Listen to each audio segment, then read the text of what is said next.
და ომის ერთი წლის თავზე მთელი მსოფლიო საუბრობს იმაზე, რომ ეს ომი უნდა დასრულდეს, რაც შეიძლება მალე უნდა დასრულდეს და დასრულდეს არა ნებისმიერი შედეგით, არამედ უკრაინის გამარჯვებით. მოძრაულად მსოფლიოს ვერ ვიტყოდი, მაგრამ დემოკრატიული ნაწილი, ასე ვთქვათ. და ამის პარალელურად რუსეთის პრეზიდენტი ცდილობს ისაუბროს პრიადის გაძლიერებაზე და ბირთვულ შეიარაღებაზე. რა ვითარება გვაქვს მოკლედ? ანალიტიკოსები ცდილობენ რომ შეაჯერონ პროგნოზები და რეალობა და გისმენთ ნიკოლოზ რა შეგიძლია რომ გითხრა ერთგვარი შეჯამებით რომ დავიწყოთ ერთი წლის თავზე. ბუნებრივია ვითარება არ არის მარტივი და არც ისეთი როგორიც ერთ შეხედვით ჩვენ გაგვიხარდებოდა, ბუნებრივია ძალიან მძიმე მდგომარეობაა.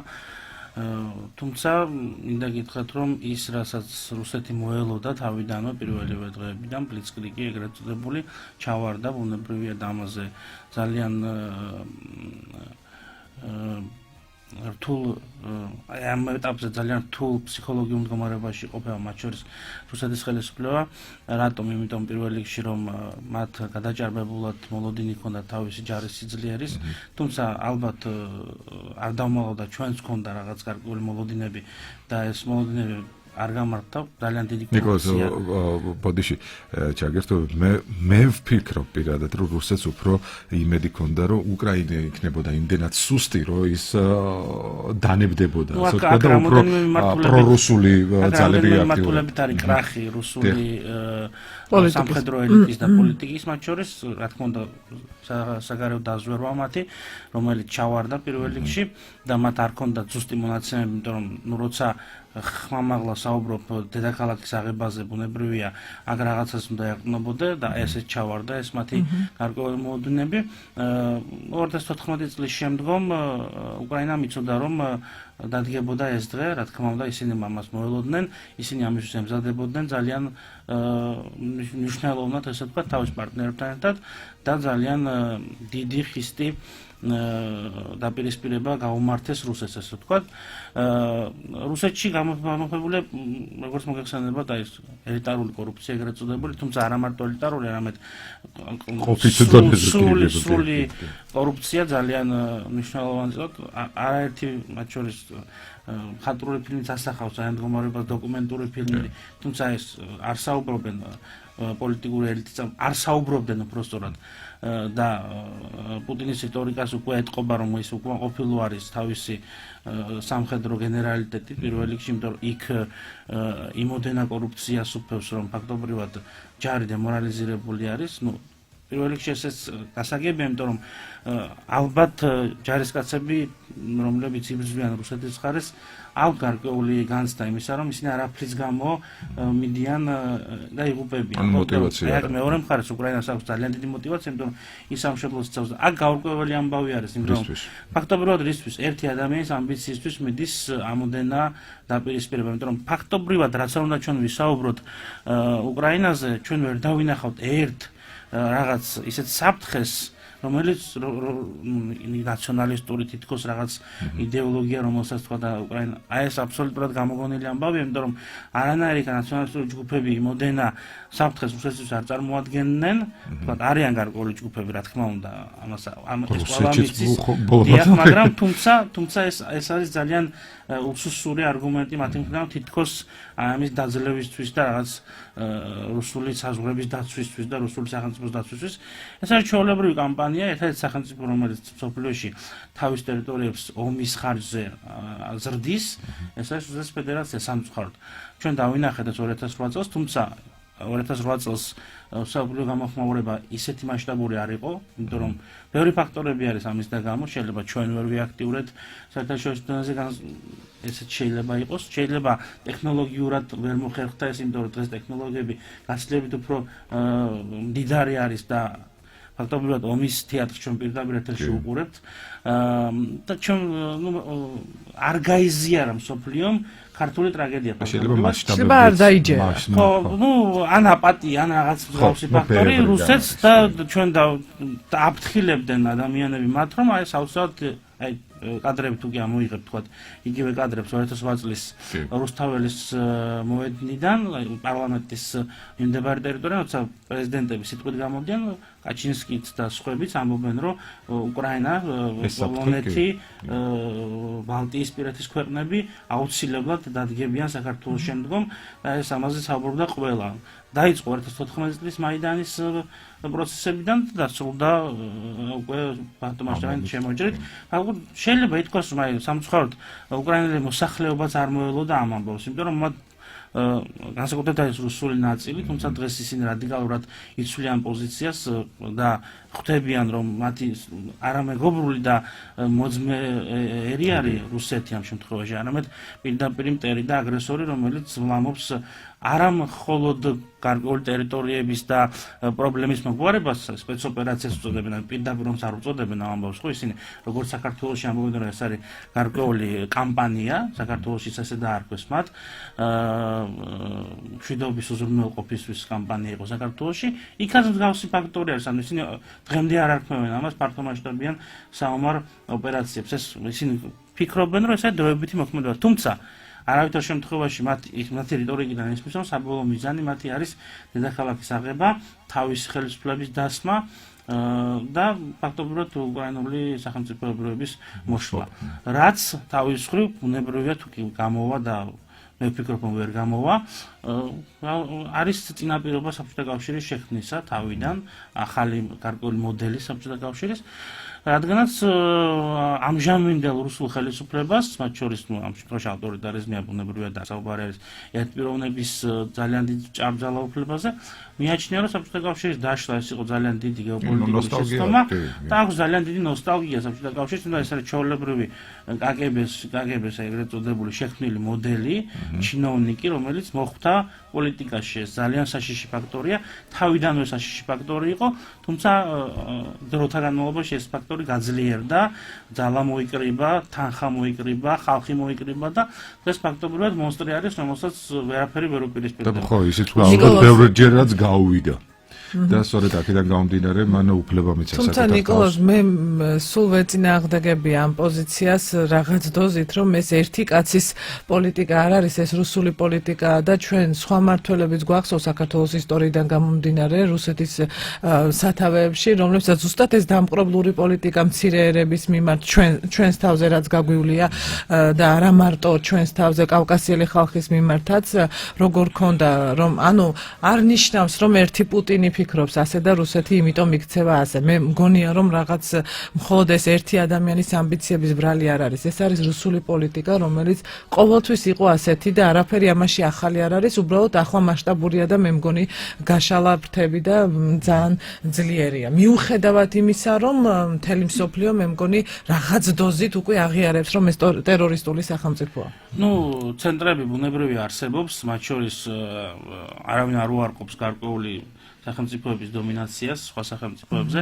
ამ შემთხვევაში რუსეთს მუდმივად მიაჩნდა, რომ ის არის მშვიდობისთვის კავკასიაში პასუხისმგებელი მათ შორის, მას აქვს ამბიცია იმისა, რომ მართოს სიტუაცია ბუნებრივია, თუმცა აქ უკვე პოლიტიკა სცდება ეს ამბავი, პოლიტიკური მართვა და პოლიტიკური დომინაცია სხვა არის. და აქ არის სამხედრო დომინაცია, აქ არის უკვე ძალადობა და აგრესია. საშუალო სამართალი არ იცნობს აგრესიული ომის წარმოებას, თავდაცვითი ომი გასაგებია და მუდმივად ამ შემთხვევაში მთელი თავისი არსებობის ისტორიაში ცდილობს, რომ ზოგ შემთხვევაში პოლიტიკურად მოიპოვოს დომინაცია, ზოგ შემთხვევაში სამხედრო გზით მოიპოვოს.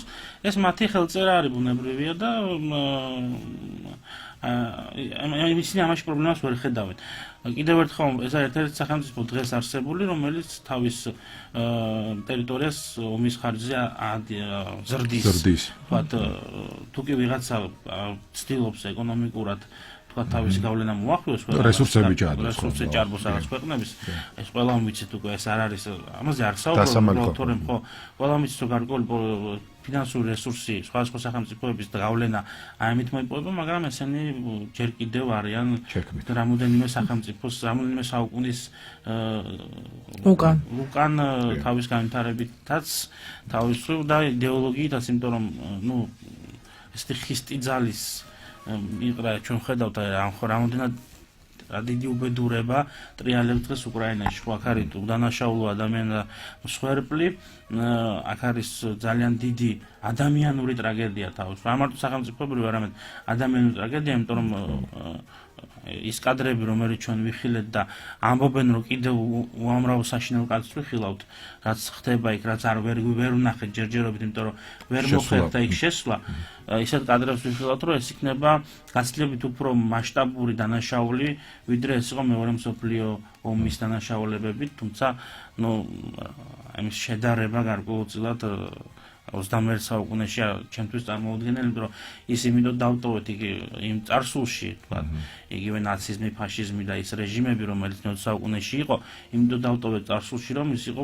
გარკვეულწილად მანკიერება, ხო, მათ შორის საბჭოთა კავშირის გვევაც აი ამის მოთხოვნილების ერთ-ერთი ნაწილი იყო, რომ ჩვენ აღარ გვსურს ბორგილებში ცხოვრება, ჩვენ აღარ გვსურს მსგავსი ტიპის მოქმედება, იმიტომ არანაირი განსხვავება მაგალითად იგივე ნაცისტურ გერმანიასა და საბჭოთა კავშირს არ არსებობს. ხო, ფაქტობრივად ერთნაირი სახელმწიფო ხარ ნიურნბერგის პროცესს რო შევხედათ, თქვათ იგივე საბჭოთა რეჟიმი, რომელიც ასამართლებს, არა მარტო საბჭოთა, იგი იყო გარკვეული ნათელი მხარეც ბუნებრივია ამ პროცესზე, მაგრამ საბჭოთა ნაწილი ამ შემთხვევაში ბნელი მხარის შემადგენლობა არის და ეს საბჭოთა მემკვიდრეობა ერგო რუსეთს და მხოლოდ რუსეთს ამ შემთხვევაში.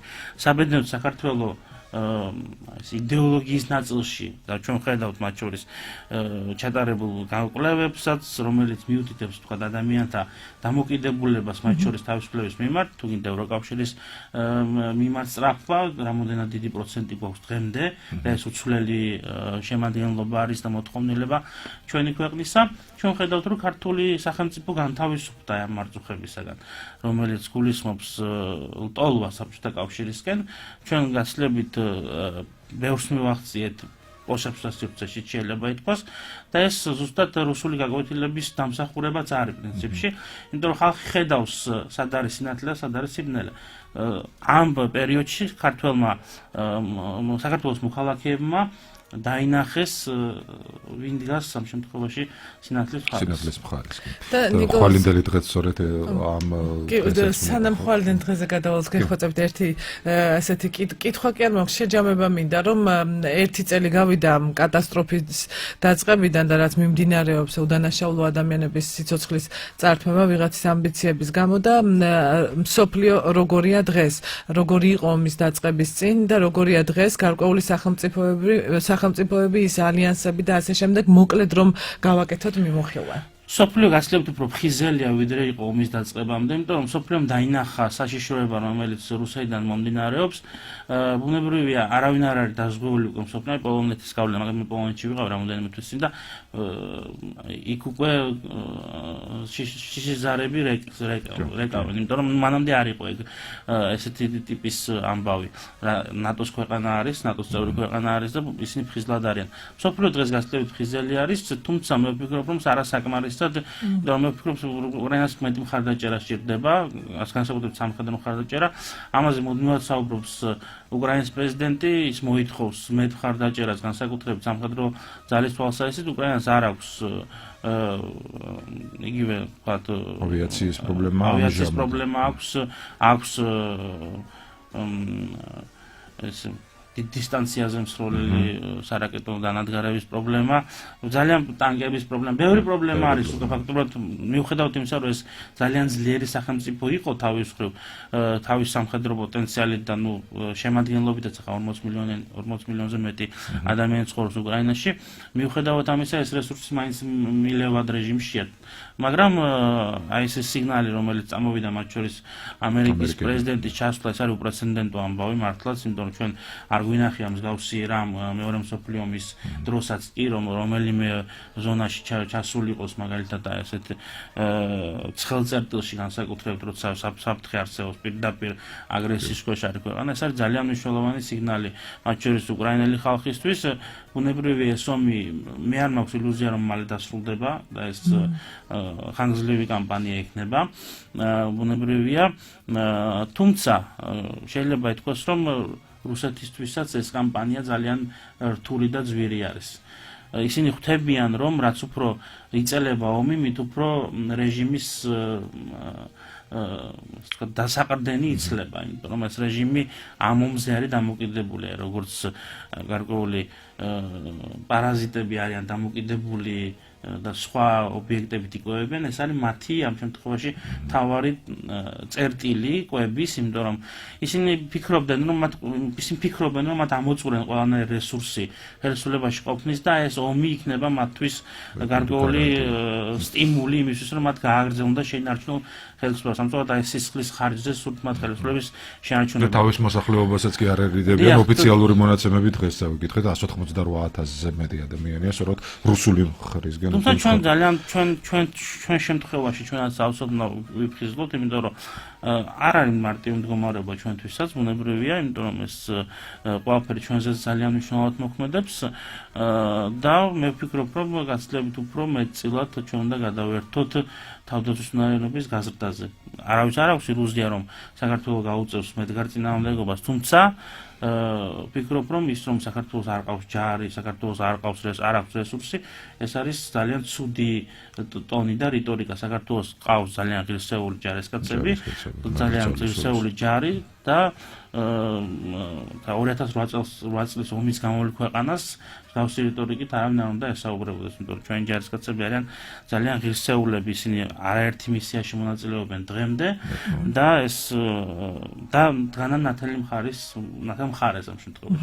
ებრძვიან ტერორიზმს, ებრძვიან საერთაშორისო დანაშაულებას, ებრძვიან მათ შორის აი ამ აგრესიას, მუდმივად ხდება, თუმცა ეს პროვოცირების თვალსაზრისით რამდენად არის მართალია საქართველოს არ უნდა ჩაერთოს ამ შემთხვევაში ამ კამპანიაში ბუნებრივია საომარი თვალსაზრისით, იმიტომ რომ ამ ეტაპისთვის არ არის ის რესურსი, რომელიც არის, უნდა იყოს, თუმცა ჩვენ უნდა დავეხმაროთ და გვერდჩდავდეთ უკრაინას ყველანაირი ფინანსური თუ სხვა ტიპის რესურსით, რომელიც ჩვენ ქვეყანას გააჩნია, არა საომარი და არა სამხედრო, არამედ სხვა რესურსებით, რომელიც ქვეყანას გააჩნია, მათ შორის პოლიტიკური მხარდაჭერით, ბუნებრივია, რომელიც საერთაშორისო მხარდაჭერაში, სადაც კი ამ შემთხვევაში უკრაინის საკითხი შეერდება, იქ უნდა იყოს აუცილებლად საქართველოს ხმა. მადლობა ნიკოლას. მადლობა რომ იყავით ჩვენთან ერთად. წარმატებებს გისურვებ და იმედია მომდენო ჩვენი შეხვედრისას ასე ვთქვათ ვიზეიმებთ იმ ნათელი მხარის გამარჯვებას და გაცილებით უკეთეს მსოფლიოში ვიცხოვრებთ, ვიდრე ეს დღევანდელ რეალობაში გვაქვს. და თან ხვალაც არის ისტორიული თარიღი 25 თებერვალი 102 წელი სრულდება საქართველოს პირველი დამოუკიდებელი რესპუბლიკის საბჭოთა ოკუპაციიდან და ისტორიის გაკვეთილები ჩვენ ბევრი გვაქვს მიღებული რუსეთიდან და ძალიან მოკლედ სულ ორი სიტყვით თქვი როგორია შენი საზრით ჩვენი ევროპული პერსპექტივა. ძალიან 1921 წლებში ეს უნიკალური შანსი, რომელიც ჩვენი დამოუკიდებელი მიზნების გამო დაკარგული იქნა, ბუნებრივია, ჩვენი ევროპული გზა გრძელდება, ჩვენი ევროპული პერსპექტივა მნიშვნელოვანწილად არის ხელშეუვალი, იმიტომ რომ საქართველოს კონსტიტუციაში ეს ჩანაწერი არსებობს და ვერავინ ვერ ამოიღებს ამ ჩანაწერს.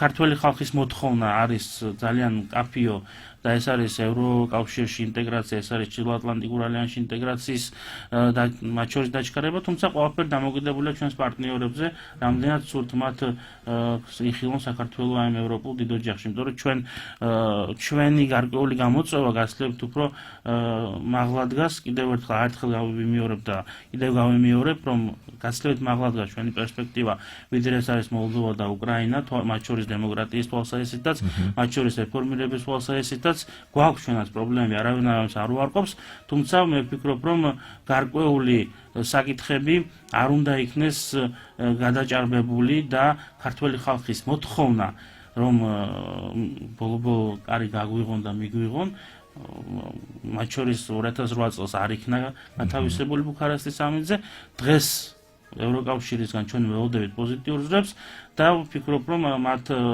არ უნდა გაუშვან ჩვენი ესეთი სწრაფვა ხელიდან და ბოლო-ბოლო დაგვიმეგობრონ, ესე ვთქვათ და მიგვიღონ, იმიტომ რომ გარკვეულწილად ეხლა როცა ამას საუბრობთ ჩვენ მოლდავეთთან და უკრაინასთან მიმართებაში, კი ყველას აქვს თავისი ამბიცია და რეფორმის გზა, მაგრამ ქართული რეფორმის გზა გასცლებთ მაღალ საფეხურზე დგას, ვიდრე ეს არის იქ. ამიტომაც მე ვფიქრობ, რომ უახლოეს მომავალში ეს ამბავი გადაწყდება დადებითად და პოზიტიურად, ამისთვის ყველა უნდა ვიმუშაოთ და ყველამ ჩვენი თავის წული შევიტანოთ ამ საკითხში და მათ შორის ამ უნდა დავივიწყოთ ბუნებრივია ის რომ გარკვეული წარმატება თუ კი გვინდა მიგვახციოთ ამისთვის ჯერ კიდევ დიდი გზა გასავლელი, თუმცა ეს ამ ეტაპისთვის ეს რასაც ველოდებით თავისუფლად უნდა მივიღოთ და მე ვფიქრობ რომ მივიღებთ, იმიტომ ამის გადადება აღარ შეიძლება პოლიტიკური სიტუაციიდან გამომდინარე და მათ შორის საერთაშორისო სამართლებრივი მდგომარეობიდან გამომდინარე და საერთაშორისო პოლიტიკური მდგომარეობიდან გამომდინარეც კი არ უნდა განმეორდეს 1921 წლის მოვლენები საქართველოში არავითარ შემთხვევაში, ეს იქნება ტრაგედია ბუნებრივია და კიდევ ერთხელ უნდა ვთქვათ ის, რომ უკრაინის გამარჯვებაზე ძალიან ბევრი რამ იქნება დამოკიდებული, მათ შორის ჩვენი ევროპული გზაც ამაზე გადის. მადლობა ნიკოლოზ, რომ იყავით ჩვენთან ერთად. შენი პროგნოზი დამაიმედებელია და ღმერთმა ხნას ასე იყოს. დილის რადიოს სტუმარი გახდათ ნიკოლოზ მეგრელიშვილი, სამართლისა და პოლიტიკის კვლევის ინსტიტუტის გამგეობის თავმჯდომარე. წარმატებები და მადლობა.